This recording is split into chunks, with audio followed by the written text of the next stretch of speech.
Today on Here for the Right Reasons, why Connor Saeeli says that Tammy and Thomas's relationship reminded him of his time with Caelynn Miller-Keyes.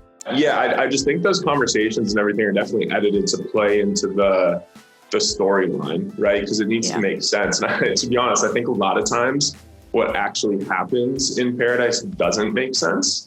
But, for a TV show, they need to make it make sense to everyone watching. And Elyse Dehlbom reveals why Tia may have overreacted on Blake. And yeah, your emotions might come out in ways you don't anticipate, even if it's not about the person that's directly in front of you.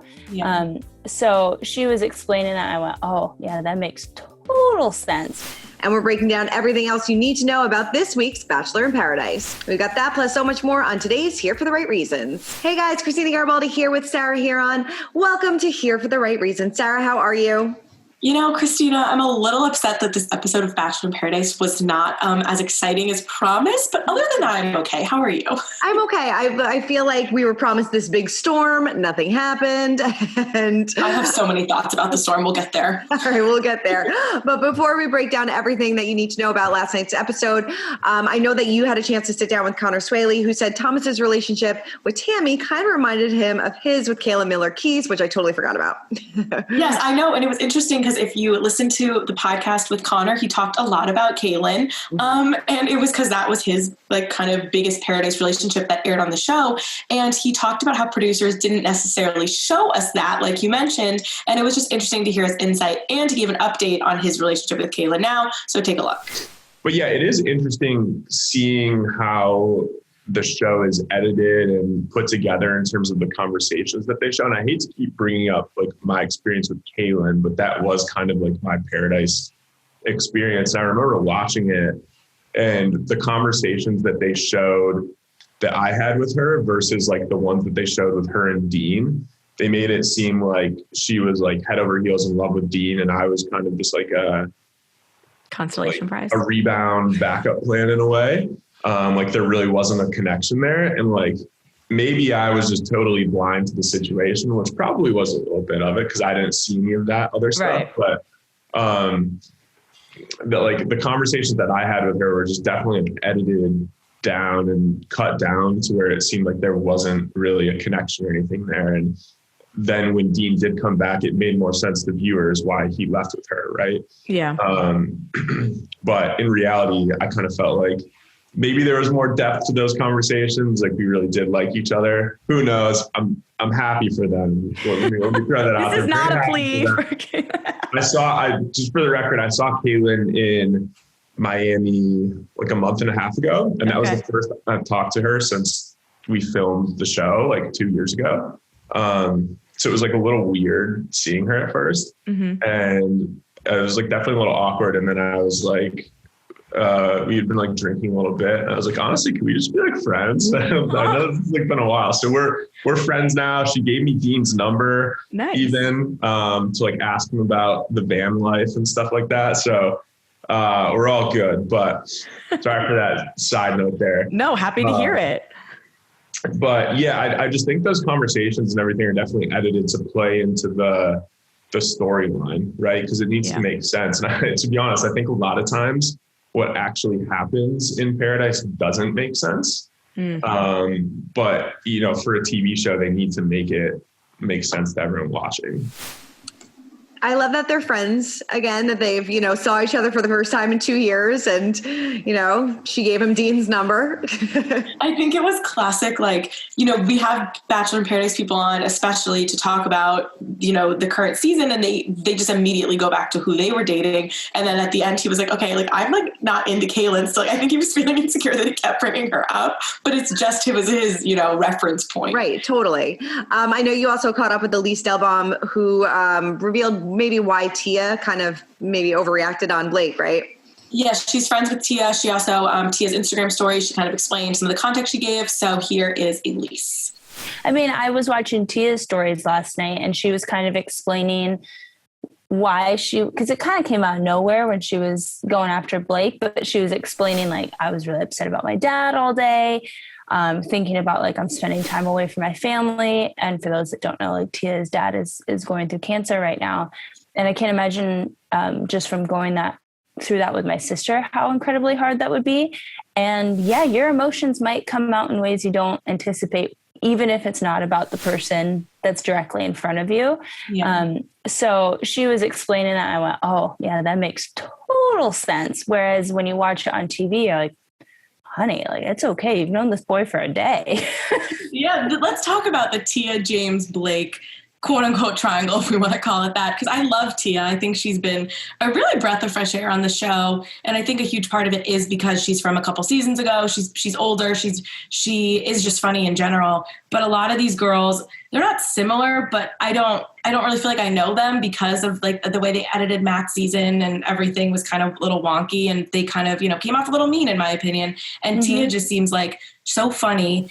And this whole debate of, James and the vagina dance and Blake and her heart.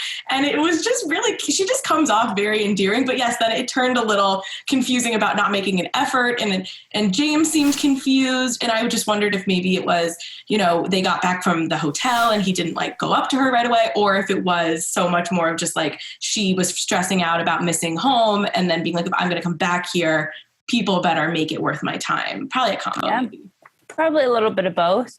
I was cackling. I was honestly got packing at my apartment, and that was one of the only parts of the show that made me stop and like look at my screen, and I was laughing right along with her. Because maybe I wouldn't phrase it exactly the same way, but we all know what she's talking about. Yep. The quote unquote, I mean, I don't think having tattoos and a motorcycle, like she said, makes him a bad boy by any stretch of the imagination. But we've all done that as women. Like, you're like, oh, this is the guy that I don't know if like it could go the distance, but I really want to make out with him and it feels exciting. And then here's someone that is like, who knew the box guy was going to be such a little sweetheart this entire season? He's just kind of in the background being nice to everybody and showing interest in her. But yet, I think we've all been there. Like the guy that on paper is perfect, but you just don't want to be sexual with them in any capacity, not because they're not attractive, it's just not there. Yeah. So I was going, yes. So I was watching it, like I completely understood, because we've all been there before. Definitely interesting. And I know that we'll break down Tia and Blake's dynamic a little bit later on, but let's get into last night's episode. First up, our Bachelor buzzwords. What kind of summed up the night for you best? Overreaction was my buzzword. I think it works in a lot of ways, but mostly with the storm, in addition to them overhyping it, the way they were all saying goodbye to each other, like they were evacuating, forever. And like, how real these relationships, if you don't know when the next time you're going to see them is, like, you're not ready to commit if Paradise is quote unquote over. It was a lot for me. It was a lot. And also it's like, why couldn't they have just all gone together to a hotel? Like, why couldn't the couples have stayed together? I think, and like literally maybe do a Big Brother style, put cameras like in the room, summer house, so they can't, get away with too much, which I think, if they're teasing us with the promo for next week, not to jump ahead, I will be so upset, because I tweeted when this happened, if we don't find out that somebody hooked up with somebody else's somebody, I'm going to be so mad we wasted time on this storm that lasted for 12 hours. Yep. They could have cut it out, but they didn't. So I think that something did happen, and I hope it's scandalous. I hope so too. Well, it makes it seem like something with Ivan and Chelsea kind of happened. So we'll have to wait and see for the 3-hour episode that we have on deck for next week. Yes. What was your buzzword? Mine was the L word. So we finally got some loves from Joe and Serena, Kenny and Mari, Marissa and Riley said that they were falling in love. So it seems like we definitely have some solid relationships going into the next final 2 weeks.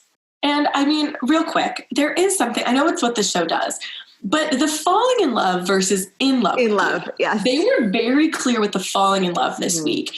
And then they're talking about engagement. So it's like, if we're going to talk about getting engaged, why are we using the Bachelor cliche phrase that we use as a safety blanket because you're scared they're not going to say it back at this point?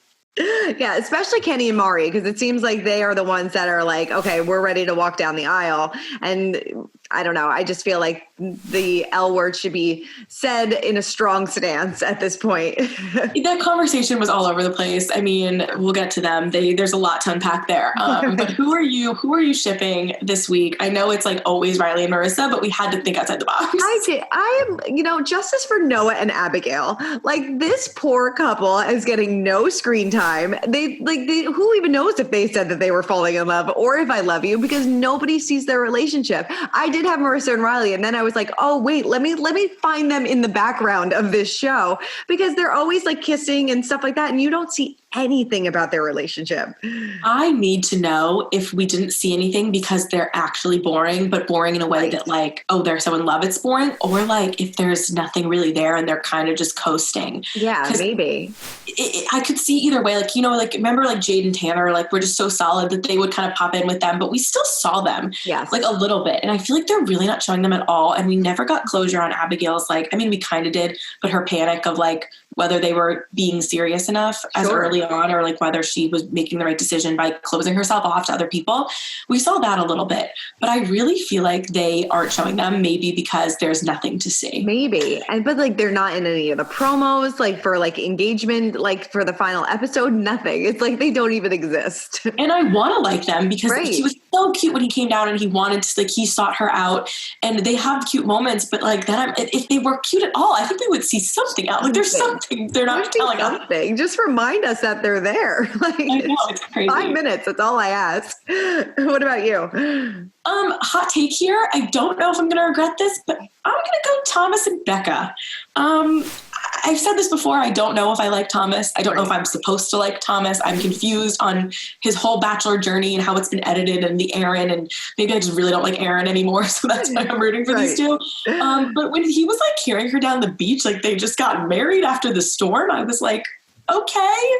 I know. I kind of feel the same way. I kind of feel like we're seeing a different side. Like you said, I'm like, I don't know if I should be on the Thomas train or not. Like, I don't know if I should like him, but I like Becca, and I don't think that she did make a questionable choice the last time around, but I don't know. I mean, maybe they just seem to work together, I guess. I talked about this with Elyse on the Bachelor podcast this week. I just really don't want Becca to get engaged again. And this is not shade towards her, but I forgot about the Ari of it all.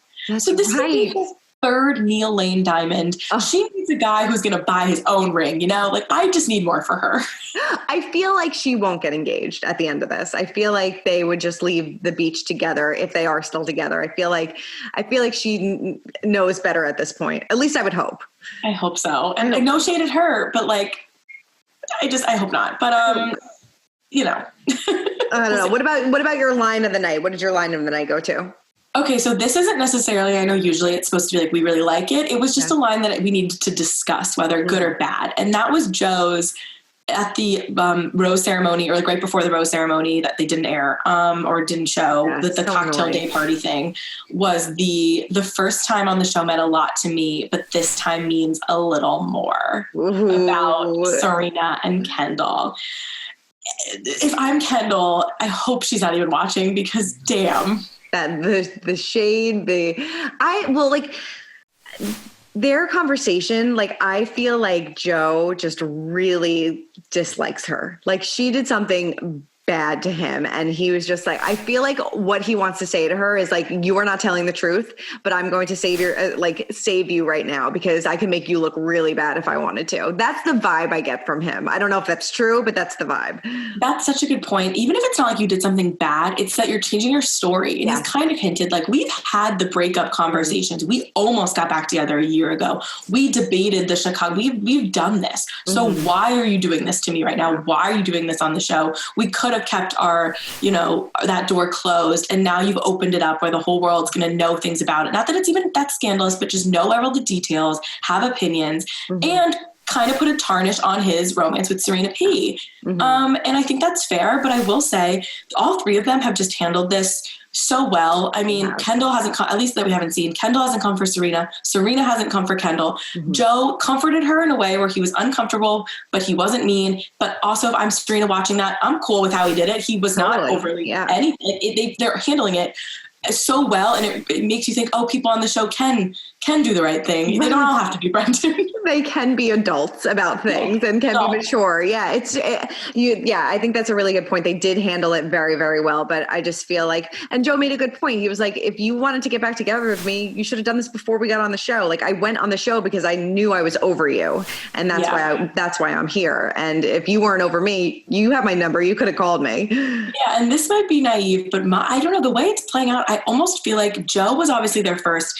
I feel like he didn't know Kendall was going to be there necessarily, but I think Kendall definitely knew Joe was going to be there. And that's a major difference. And whether she got in her head about it, whether producers were reminding her, whether she was watching the footage backstage, the way they do it, I don't know why she was there for totally. And I think she tried, but I think that it was just a bad idea. And I think that it's unfair to both of them to some degree, but they were willing. I mean, Joe has to be smart enough to know there's a chance, and Kendall definitely knew he was going to be there. Yeah. Oh, I totally agree with you. You should probably thought like, oh, we're back in the place where we fell in love. Like, we'll kind of like just pick up where we left off and figure things out. But, it just didn't work out that way. But it certainly didn't. What was your line? Well, I'm thoroughly enjoying Lil Jon in all this. I think that he is a fabulous guest host. And I just enjoyed when he said one of these guys is not going to get a rose and he will be a satty daddy. I just enjoyed the line.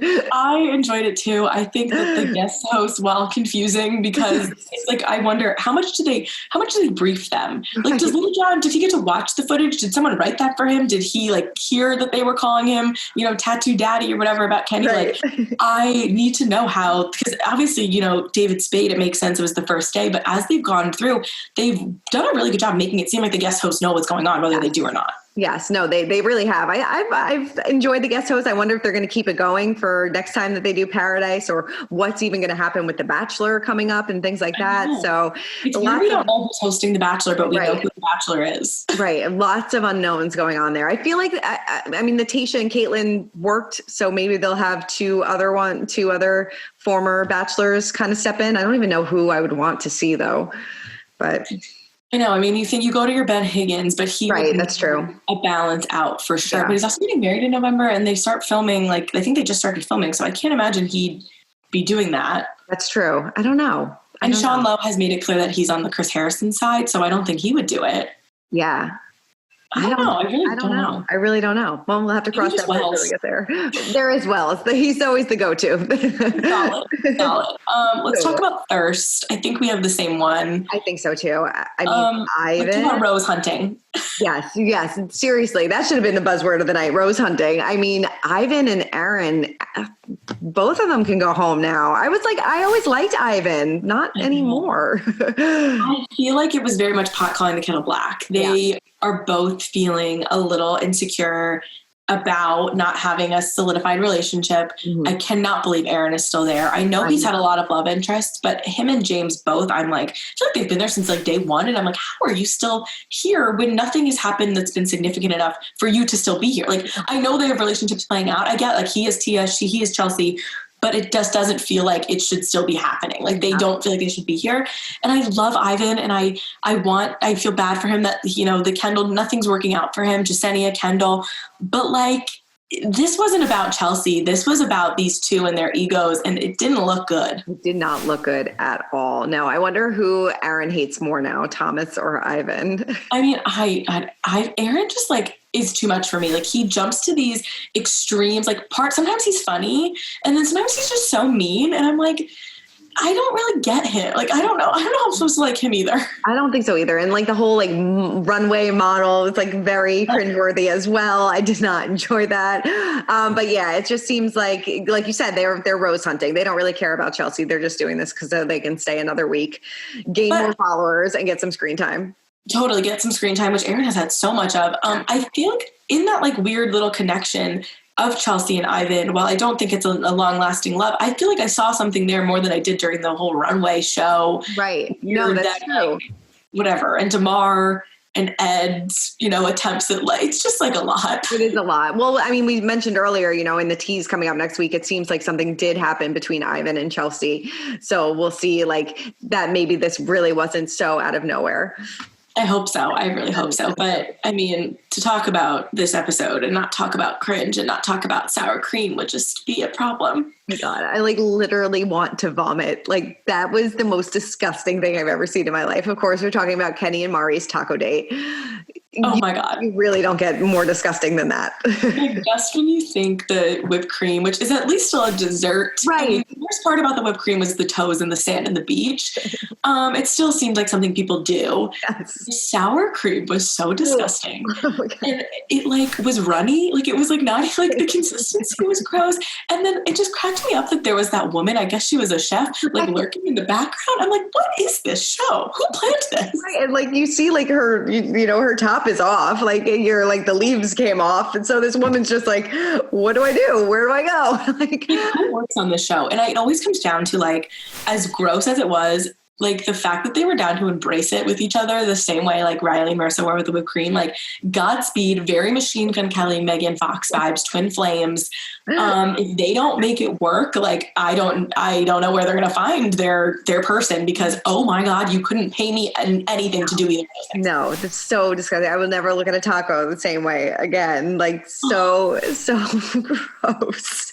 What was your other cringeworthy moment of the night? I mean, that's the obvious one, but I will say to just go back to Kendall and Joe, which it was interesting. I just watched Tia's Instagram story and she pointed out that she thought that maybe was a little bit of clipped together conversation. Like that wasn't how it went between the two of them because she's close with Kendall. But anything about her still being in love with him and Joe not being, it just made me cringe. And I know we talked about it, but it was, Yeah, you feel bad for her, especially like in the car ride home. Like I would love to know, like I'm hoping that we'll have a reunion and like if Joe and Kendall will kind of talk this out. I mean, there's probably nothing more left to say, but it's awkward and uncomfortable. And she kind of like let it all out there. Unresolved though for her. Like, yes. I don't know, but I don't think she's going to get what she wants, especially if he's with Serena. Like at this point, Serena's been very understanding. And if it continues post show, like I think we would have a problem between those two. So I don't know if he would even entertain it, but like, ooh, that was cringy. So cringy. Ooh. All right. Who's your rose going to from last night? I'm going to give it to Tia just because she's been such a breath of fresh, I think, on the season, talking about her vagina dancing. And that whole thing, it's been interesting. James is another one who I can't believe is still there. I know. No shade, but can't believe he's still there. And I think it was also just a very realistic thing of like, James seems like a good guy and she wants to like him, but she just doesn't. Yeah. And whatever her relationship with Blake is, she felt, drawn to him and they had some sexual chemistry and she wanted, the best of both worlds and she didn't know what to do. And it was relatable and I like having her there. And I think she's just been a good addition after all the more newer generation of Bachelor girls who are perfectly fine, but don't always give you a lot. And I feel like Tia just has a big personality and I'm enjoying her on this season. I do too. I really do enjoy her. And like you said, it's like, you like to see like the OGs a little bit rather than all these new people. And she knows exactly what she wants. And she's like, I've been through this process before. Like, if you're not going to give me what I need, you can go home. Like, I'm not going to waste my time. I want to have a serious relationship. I'm not here for, the clout and the fame and things like that. She's like, I already got that. So, I'm here for love. And, if she's not getting it, then she'll find it somewhere else. Who is your rose? We both have a sweet spot for Riley. I thought he was really sweet opening up about his family and, opening up to Marissa. It seems like they really took their relationship to the next level. Anytime you see like a big man like that break down and cry, you kind of, your heart breaks a little bit, but it seems like, they're on the right path. And I really, really like him. If that didn't work out between him and Marissa, I would gun for him to be the next Bachelor as well. Yeah, I think he's so sweet. I think that it was a little confusing to me. I feel like it almost came out of nowhere that Marissa was like having doubts, but maybe it's just the end is looming and it feels so real. And she wants to know, like, is this as real as I feel or am I getting wrapped up in this television show? And she needed him to go there and be vulnerable. But it almost felt like this conversation happened a couple weeks ago when she was having the meltdown about him being at the party and they just aired it now. That's a conspiracy theory. But yeah, I think Riley, and I'm glad they showed it, gave him some depth. He's, always been kind of like the like hot, doing crunches and doing push-ups and that's great. And he's gorgeous, but like to see a well-rounded Black man on the show with feelings and, a good body and everything, it was just really refreshing. And I think they're really cute and I am going to be very upset if they don't work. Me too. They are like Paradise king and queen, in my opinion. I love them. All right. Who do you want to see Just go home. Who? Well, I wrote not having rose ceremonies, which I stand by because this episode format was very confusing to me. But also, just like Tamra and Ed, like I just don't need any new people here. I really don't. That's true. It's like just at this point we don't need anybody else. They're not going to form like these close relationships because we only have 2 weeks left. I mean, who knows? We have no idea what this timeline is like anymore. I have no idea if we're on day 3 or day 25. I don't know. Yeah. But then, I mean, even to go off of that, like then Ed coming down and immediately knowing to take like Natasha to kind of like Jack and Joe last week. I just feel like I love Natasha and like justice for her, but like also, again, I need her to leave too. Like this is just not anyone who's not like in the top, whatever, like it's time to go. It's time to go. It's time to go. Mine was also the storm because this was like so hyped up and then nothing happened. And like we talked about it before, you know, they just go to this hotel and then commercial break, they're back. Like, I couldn't believe, I thought they were going to show us like either like grainy footage of something. I want it to be like you see someone sneaking into someone's room, like kind of how like a Vanderpump Rules would do, like a detective, like dumb little thing. And if it happens next week, I'll forgive them. But otherwise, I am so mad they wasted our time on this. Right. Yeah. We just saw some pretty storm shots of the resort, some lightning. I'm like, thanks for that. I didn't know you need to turn on the Weather Channel. So stupid. And then it almost made the show feel even less real the way they were like all saying goodbye and like acting like people and they were going to see each other again. I was like, we're not supposed to like think that they don't care enough about each other that they're not going to like ever see each other again. Like it was just not good. Not good at all. Not good. Well, that's it for this week's episode of Here for the Right Reasons. I know, Sarah, you have the rest of your chat with Elyse on the podcast this week. That's right. It should be up now. All right, check it out and make sure to check back every Wednesday on Us Weekly's YouTube channel. And for more on The Bachelor, Bachelor in Paradise, The Bachelorette, you know, it all, head on over to usmagazine.com. We'll see you guys next week. Bye.